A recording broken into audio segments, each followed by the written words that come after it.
ब्रह्मदेव म्हणले ते तसं तुम्ही करू शकत नाही, कारण की जो जन्माला त्याला मरावंच लागेल.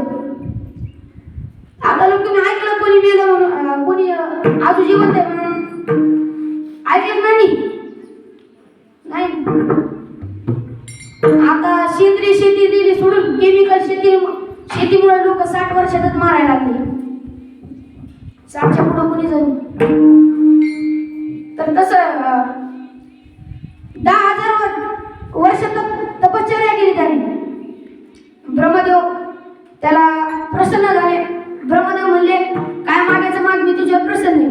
त्याने मागितलं मला अमर व्हायचं वरदान पाहिजे. ते म्हणले मी तसं देऊ शकत नाही, कारण जो जन्मेल तो इथेच मारणार आहे.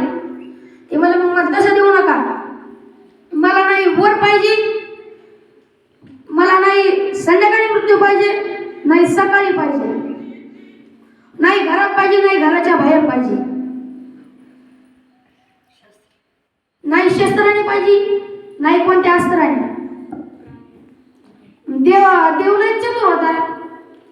देव म्हणला काय द्यायचं द्या त्याला जन्म का त्याला सांभाळणारच नाहीये. देव का करेल, त्याला सगळं देऊन टाकलं. त्यानं जरसा फॉर्म मध्ये आला,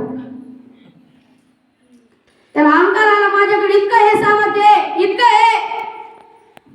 त्यानं जिकडं तिकडं कळस कापली. एकदा काय झालं, त्याची पत्नी गर्भधारण अवस्थेत होती. तर मग हे तपश्चर्या करत होता. तर मग नारद ऋषी म्हणले तशी गर्भधारण अवस्था नका, कारण की मुलावर पहिल्यांदा जे संस्कार पडतात ते गर्भाचे पडतात. समजा एखाद्या स्त्रीच्या पोटात गर्भ आहे, तिने जर का नामस्मरण केलं, तिचा मुलगा नामस्मरणच करणार. तसं मग नारद ऋषी म्हणले चला माझ्या संग. ते मग एक आश्रमात नेलं, त्याला नामस्मरण करायला लावलं. नारायण नारायण असं असं. तर मग भक्त प्रल्हाद जन्माला आले. तर भक्त प्रल्हाद नामस्मरण करत होते. हे हिरण्यकशिपूला कधी तर पटत नव्हतं. त्याला दुसऱ्याने घेतलं नाव जमत नव्हतं, पण त्याच्याच कुळातला असून तेच नामस्मरण करायला. त्याला खूप मारण्याचा प्रयत्न केला. एकदा मोठ्या टेकडीने त्याला फेकून देण्यात आलं. तरी देवानं खाली कमळाचं रूप धारण केलं आणि त्याला धरलं. हातीच्या पायी देण्यात त्याला. हाती रागीत स्वभावाचा हाती होता, असा धावतच आला. लगेच त्याला पाहिल्या हातीने दर्शन घेतलं. उकळत्या तेलात टाकलं, त्या तेलाची फुलं झाली.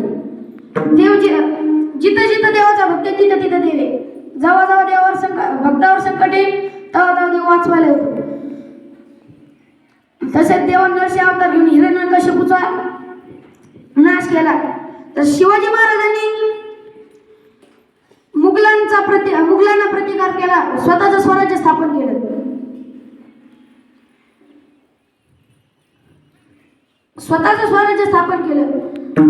अफजल खानाचा कोत्रा म्हणजे अफजल खानाला मारून शिवाजी महाराज म्हणजे अफजल खान कसा होता, त्याला युक्तीने मारलं. शक्तीपेक्षा युक्ती श्रेष्ठ. मग अफजल खानाने तुळजाईचा कळस कापला होता. सगळे देऊळ उद्ध्वस्त करीत आलता, पण शिवाजी महाराजांनी त्याला मारलं, कारण की धर्मावर उठलेली आलती. आणि शिवाजी महाराजांच्या रूपात देवाला एकाला म्हणजे धर्मरक्षा वय अवतार घेसी आपुल्या पाळीसी भक्तजना. जेव्हा जेव्हा धर्मावर गुलामी संकट तेव्हा तेव्हा देव अवतार घेत असतो अभंगाच्या पहिल्या.